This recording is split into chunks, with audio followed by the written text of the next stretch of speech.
ওকে মেরেই ফেলবো।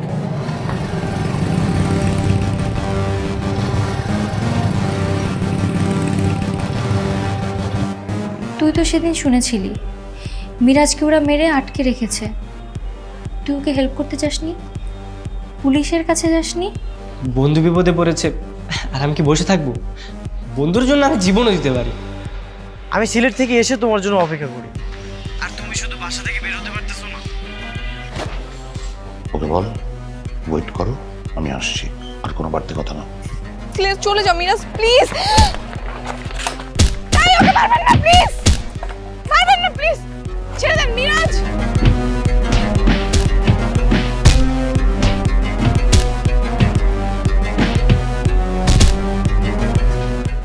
মেরেই ফেলল। এখানে আসার জন্য শান্ত চিঠিতে সংকেত দিয়ে লিখেছে আস্তানা 7 PM। আমরা এই প্লেসকে আমাদের আস্তানা বলতাম। 7 PM মানে সন্ধ্যা 7টা। শান্ত, শান্ত, শান্ত আছিস?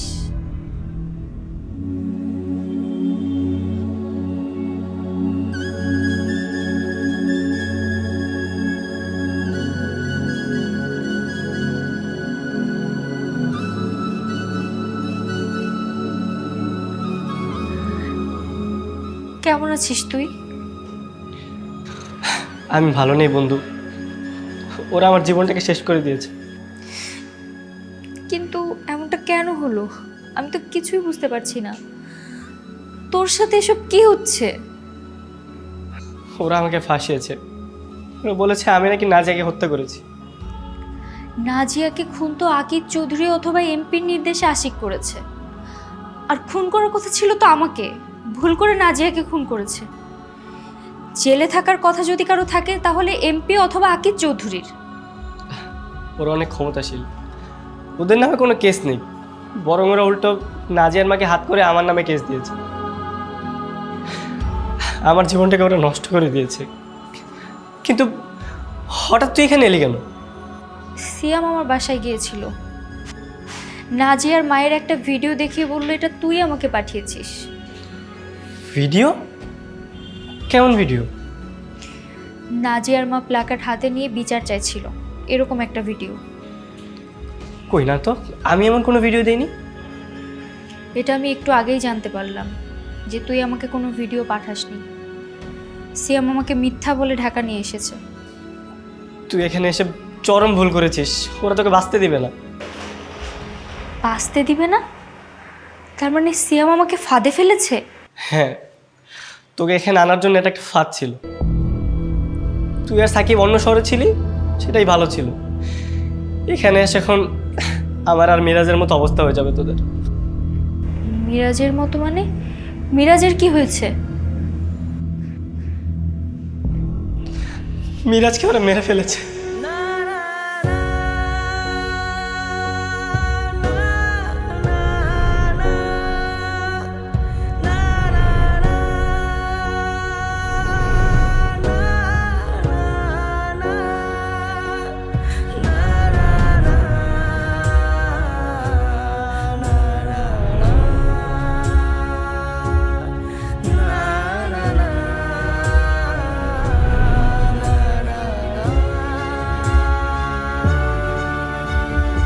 মেরে ফেলেছে? মেরে ফেলেছে মানে কি? মিরাজকে কেন মারবে? আমি এটা কোনোভাবে মানতে পারছি না। নাজিয়া খুনের প্রত্যক্ষ সাক্ষী আমরা কজন বন্ধু। আমরা নেই মানে কোনো সাক্ষীও নেই, আর সাক্ষী নেই মানে কেস ডিসমিস। নো ওয়ান কিল নাজিয়া, বেচারা মিরাজ, ওকে আমি সাহায্য করতে পারলাম না।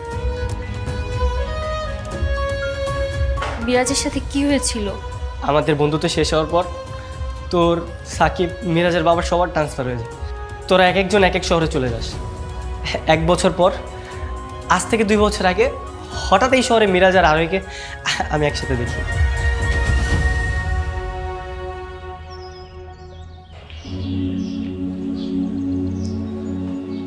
আমি এভাবে তোমার সাথে আর দেখা করতে পারবো না। আমি সিলেট থেকে এত কষ্ট করে এত রিস্ক নিয়ে তোমার সাথে দেখা করতে আসতে পারলে তুমি কেন লুকিয়ে আমার সাথে দেখা করতে পারো না? কারণটা হচ্ছে তুমি তুমি তোমার সাথে যে আমি প্রেম করছি, লুকিয়ে লুকিয়ে দেখা করছি, এগুলো সবই আমার ফ্যামিলি জেনে গেছে। আর তোমাকে আমি বলেছিলাম না একটু কম কম দেখা করি, 2-3 মাস পর পর দেখা হলে কি হতো? তুমি না আমার মতো করে আমাকে ভালোবাসতে পারো না। যদি আমাকে ভালোবাসতে তাহলে বুঝতে 2-3 মাস অপেক্ষা করা আসলে এত সহজ না। 2-3 মাস 2-3 বছরের মতো মনে হয়। আর তুমি ছাড়া আমার কেউ নেই, সেটা তো তোমার বুঝতে হবে। দেখো, আমাদের তো যোগাযোগ হচ্ছেই ফোনে, তাই না? আর তুমি না একলা একলা থেকো না, একলা একলা থাকলে আমার কথা তোমার বেশি মনে পড়বে। তুমি ওখানে ফ্রেন্ড বানাও, তাদের সময় দাও। আমার কোনো ফ্রেন্ড নেই, আর আমি ফ্রেন্ড বানাতেও চাই না। কেন চাও না? অতীতের কথা মনে রাখলে কি সারা জীবন চলবে? আর তোমার বন্ধুরা তো তোমাকে ভুলেই গেছে, আমাকেও ভুলে গেছে। কে বলেছে ভুলে গেছে? আমি ওদের ভুলে গেছি? তাহলে ওরা কিভাবে আমাকে ভুলে যাবে? তাহলে তাদের সাথে তোমার যোগাযোগ নেই কেন? দরকার নেই যোগাযোগের। আর যোগাযোগ না থাকলে তুমি এটা ভেবো না বন্ধুত্ব শেষ হয়ে গেছে। যোগাযোগ না থাকলে যদি বন্ধুত্ব শেষ না হয়, তাহলে 2-3 মাস দেখা না করলে প্রেমও শেষ হবে না। আমি তো তোমাকে বলিনি প্রেম নষ্ট হয়ে গেছে। তোমাকে ছাড়া থাকতে কষ্ট হবে এটাই বলছি। তাহলে বন্ধুদের ছাড়া থাকতেও তো কষ্ট হচ্ছে, কেন কষ্ট করছো? Because of you. কারণ তারা তোমাকে ছোট করেছে। ও, এখন সব দোষ আমাকে দিচ্ছ? তোমাকে বলেছি না তুমি আর আমাদের বন্ধুদের কথা তুলবে না। কেন তুলবো না? আমি খুব ভালো করেই জানি তুমি এখন ওদের মিস করো, আর এখন ওদের পছন্দ করো। কখনোই না। I hate them.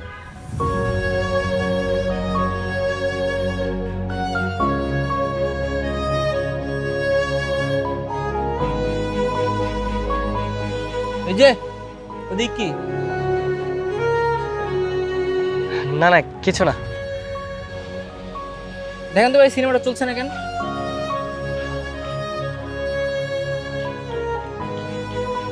ওহো, আপনার তো নেট শেষ হয়ে গেছে। এই নেট কিনতে কিনতেই টাকা শেষ হয়ে যায়। দেন। আমার বাসা থেকে কল দিচ্ছে, আমাকে যেতে হবে। আমি কি আর সিলেটে চলে যাব নাকি থেকে যাব? চলে যাও, কারণ বাবা যদি জানতে পারে তুমি আবার আসছো, তাহলে তোমাকে মারবে, আমাকেও মারবে। বাই।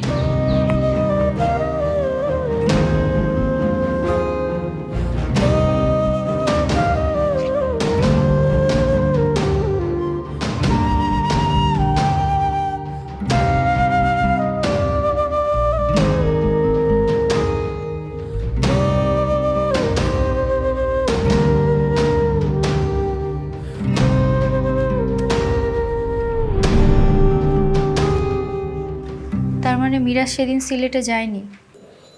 হ্যাঁ, মীরা সেদিন সিলেট গিয়েছিল। মিরাজ কি বলেছিল? আমাদের বন্ধুদেরও ঘৃণা করে? হ্যাঁ, সেটাই বলেছিল, কিন্তু ক্লিয়ার বোঝা যাচ্ছিল এই ঘৃণা সেই ঘৃণা না, এটা ছিল অভিমান। ও তখন আমাদের মিস করতো। ওর সিলেটে কোনো বন্ধু ছিল না এরকম কিছু বলেছিল? হ্যাঁ, আমরা প্রত্যেকে একে অপরকে কেউ ভুলতে পারিনি, আবার আমাদের একে অপরের প্রতি অভিমানটাও আমরা ভুলতে পারিনি, কিন্তু আমরা সবাই সবাইকে মিস করেছি। আচ্ছা, তারপর কি হলো? তারপর কয়েকদিন পর আমি সেই ছেলেটাকে দেখতে পাই। কোন ছেলেটা? আরোহীর সাথে যে ছেলেটা ছিল।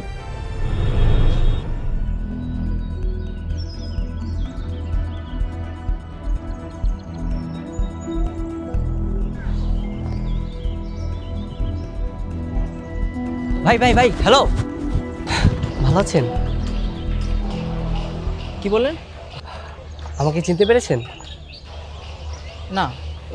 ওই যে সেদিন সিনেমা দেখতে দেখতে আপনার যে নেট শেষ হয়ে গেছিলো, পরে যে আপনার ফোনটা আমাকে দেখতে দিয়েছিলেন। ও হ্যাঁ। আপনি কি জানেন এখন তো ফ্রিতে সিনেমা দেখা যায়, এখন আর নেট লাগে না। বলেন কি, নেট ছাড়াই দেখা যায়? হ্যাঁ ভাই, চেক করেন, আপনাকে 10টা তামিল সিনেমা দিয়েছি, এখন আর নেটের ঝামেলা নেই। হ্যাঁ, চলে আসছে। ভাই একটা কাজ করেন, আমার ফোন নাম্বারটা রাখেন, যদি সিনেমা টিনেমা লাগে আমি আপনাকে দিব, কল দিয়ে। হ্যাঁ হ্যাঁ আপনার তো আমার দরকার আছে, দেন নাম্বারটা দেন। এই নে।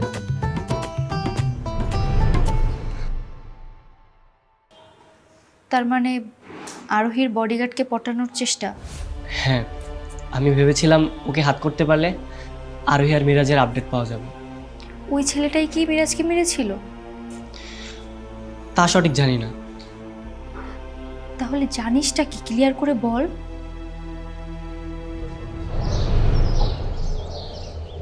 আমার দেশের বাড়ি ভোলা। আরো ম্যাডামের 5,000 জন্য আগে সে আমার চাকরিটা দিছে। আমার চাকরিতে অবশ্য একটা এক্সট্রা ইনকাম ছিল। আরো ম্যাডামের বয়ফ্রেন্ডের সাথে দেখা করে দিলে এক্সট্রা ইনকামটা পাইতাম। এখন আর এক্সট্রা ইনকামটা পাবো না। ভাই দেখেন তো সিনেমাগুলো গেছে। আচ্ছা। আচ্ছা একটা কথা বলি। আরে ভাই তুমি বলি বলি করে বলো না কেন? তুমি আমার বন্ধু না? বলো কি বলো বলো। আরোহী আমার বন্ধু ছিল। আর ওর কোনো বন্ধু নাই, একটা বয়ফ্রেন্ড আছে।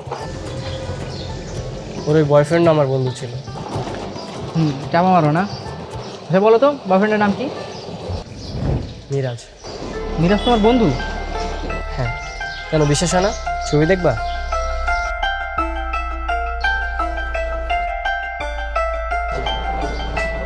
আরে হ্যাঁ তাই তো, তোমার বন্ধু তো বিপদে আছে। কেমন বিপদ? আজকে সকালে আরো বাপের ফোনে একটা কল আসে।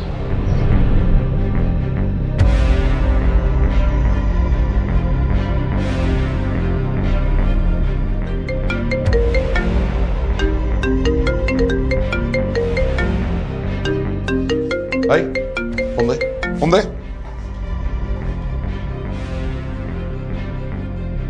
কি হলো, লাইন কেটে দিলে কেন?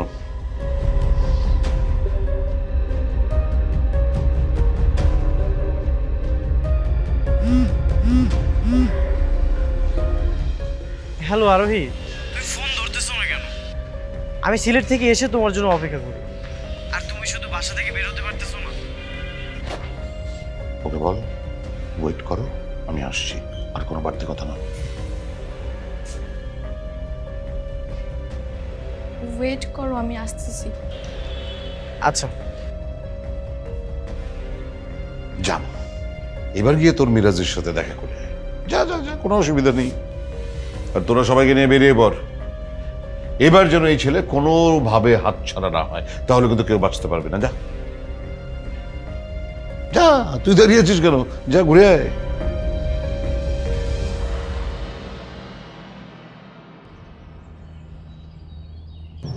আজকে তোকে মেরেই ফেলবো।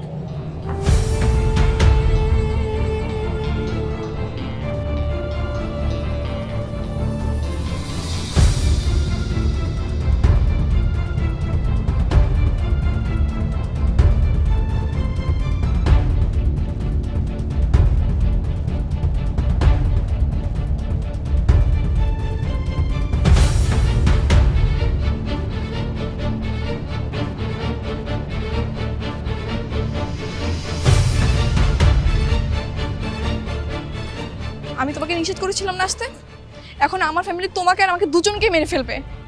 তোমাকে ছাড়া আমি এমনিতেই তো তিলে তিলে মরে যাচ্ছি। তিলে তিলে মরার চেয়ে দ্রুত মরে যাওয়া অনেক ভালো। তোমার যদি এতই মরার শখ থাকে তাহলে মরো। তোমাকে আমি বারবার বোঝাচ্ছি, তারপর তুমি বেহায়ার মতো সিলেট থেকে চলে আসতেছো কেন? হ্যাঁ আমি বেহায়া, কারণ আমি প্রেমিক। আমি তোমাকে ভালোবাসি, তোমাকে ছাড়া আমি কখনোই থাকতে পারবো না।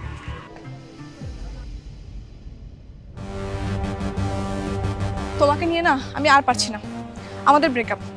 তুমি এক্ষুনি সিলেট চলে যাবা, আমার পিছু পিছু আসবা না। প্লিজ আরোহী, আরোহী প্লিজ, তুমি রাগ করো না, তুমি ব্রেকআপ করো না। আচ্ছা বলো, আমি কি করলে তুমি আমাকে ভালোবাসবে? মিরাজ প্লিজ, তুমি সিলেট চলে যাও। মিরাজ প্লিজ, তুমি আইসো না আমার পিছে পিছে। তাই ওকে মারবেন না প্লিজ, প্লিজ ওকে ছেড়ে দেন।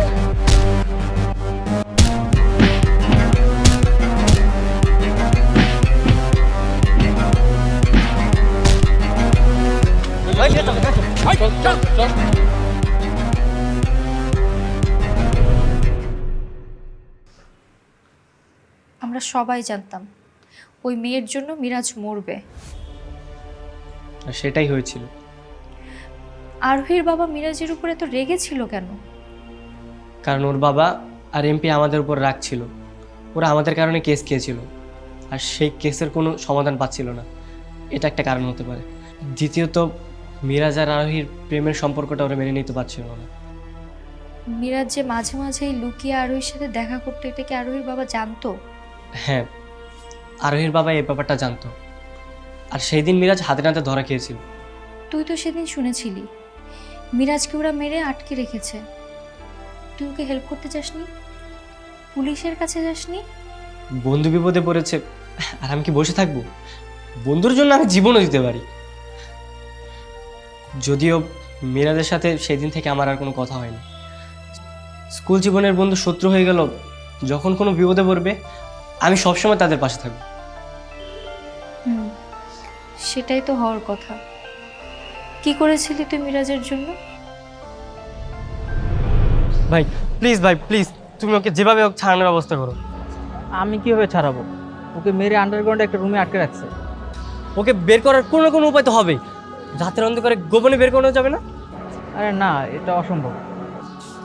সম্ভব, তুমি পারবে। আমাকে মেরে ফেলবে। তাহলে কি করব? পুলিশের কাছে যাব? হ্যাঁ, সেটা যেতে পারো।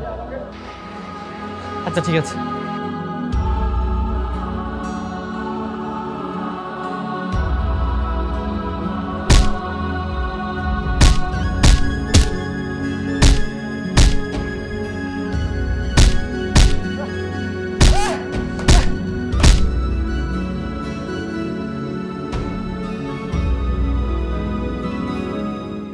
কিরে, এখনো ভালোবাসোস? আমি ওরে অনেক ভালোবাসি। রে তুই থামছিস কে?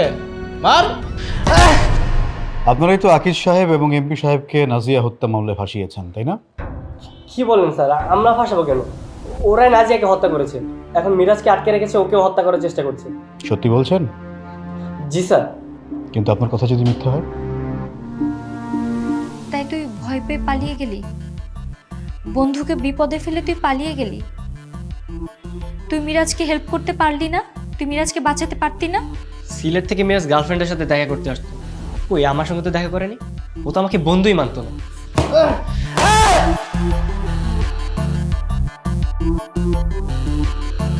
তোমরা যে ছেলেটাকে ভেতরে লুকিয়ে রেখেছো তাকে বের করে দাও। স্যার কোন ছেলে? নাটক করছো? আচ্ছা স্যার আপনি থাকেন, আমি আঙ্কেলকে ডাক দিচ্ছি। এই মাহিন চল। ছেলেটাকে খুন করে গুম করে ফেল বডি। কেউ যেন জানতে না পারে। আরে ও হচ্ছে নাজিয়া হত্যা মামলার অন্যতম সাক্ষী, কোনোভাবে ওকে বাঁচিয়ে রাখা যাবে না।